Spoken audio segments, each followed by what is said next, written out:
यही कमी सर। आइए। नमस्ते। नमस्ते, बैठिए सूर्य।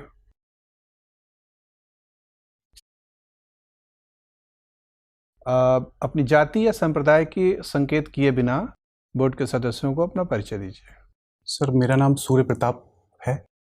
मैंने ग्रेजुएशन 2016 में बीकॉम ऑनर्स और बुंदेलखंड विश्वविद्यालय झांसी से और 2018 में एमए हिंदी बुंदेलखंड विश्वविद्यालय झांसी से किया है। और मैंने सर जून और दिसंबर 2019 में यूजीसी नेट की परीक्षा पास की है।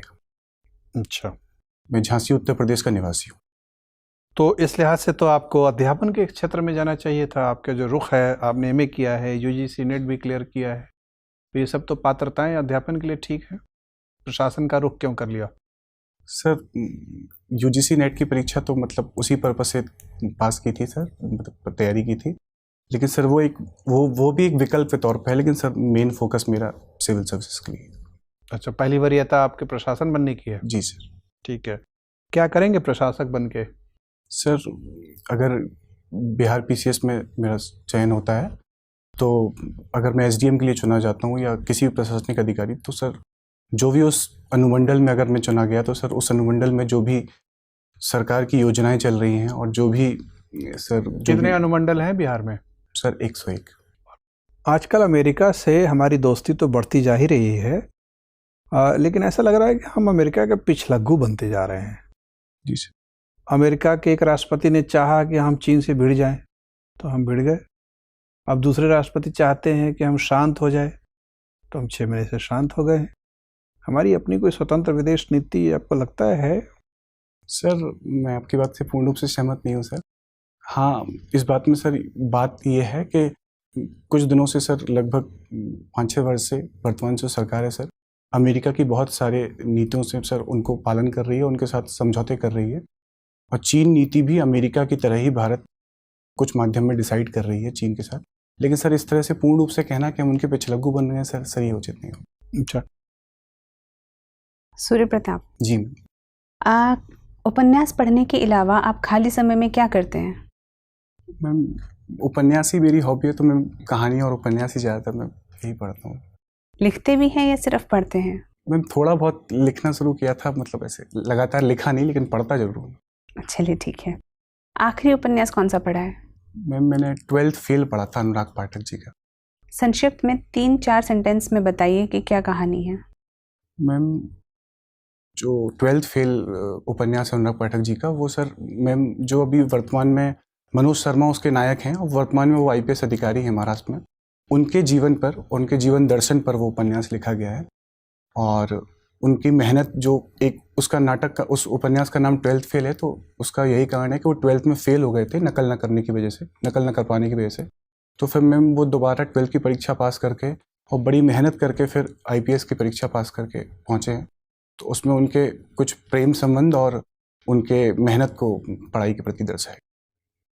ये बताइए कि अगर आपके पास एक महिला आती हैं जो कहती हैं कि उनके पति को किसी कारणवश गुस्सा आ गया था और किसी प्रकार का डोमेस्टिक वायलेंस उनके साथ हो गया है, अब वो आपसे सलाह लेना चाहती हैं कि वो उन्हें क्या करना चाहिए, आप क्या सलाह देंगे? मैम, मैं तो पहले तो उनकी पूरी बात सुनूंगा कि वो मतलब वास्तविकता बात क्या है।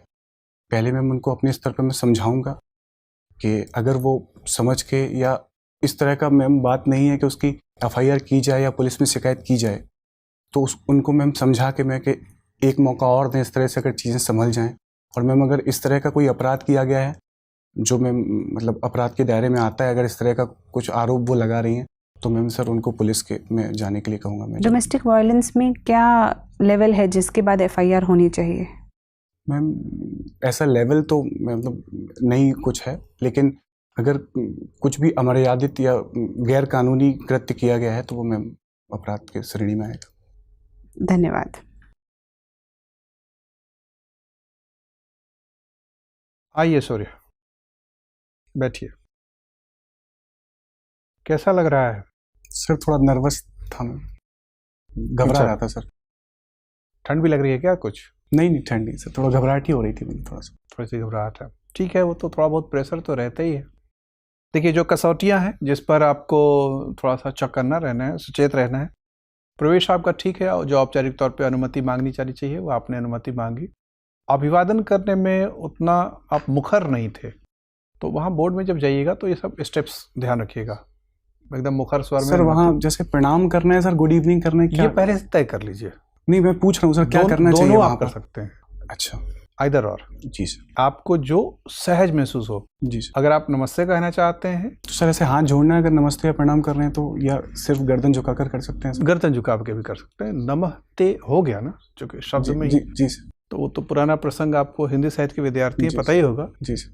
शंकर जी ने मन से नमस्ते किया था। तो लेकिन महिला सदस्य को पहले जी सर। अभिवादन करना है, फिर अध्यक्ष पद पे जो बैठे हैं, फिर बाकी सदस्य को व्यक्तिगत रूप से मुखातिब होते हैं।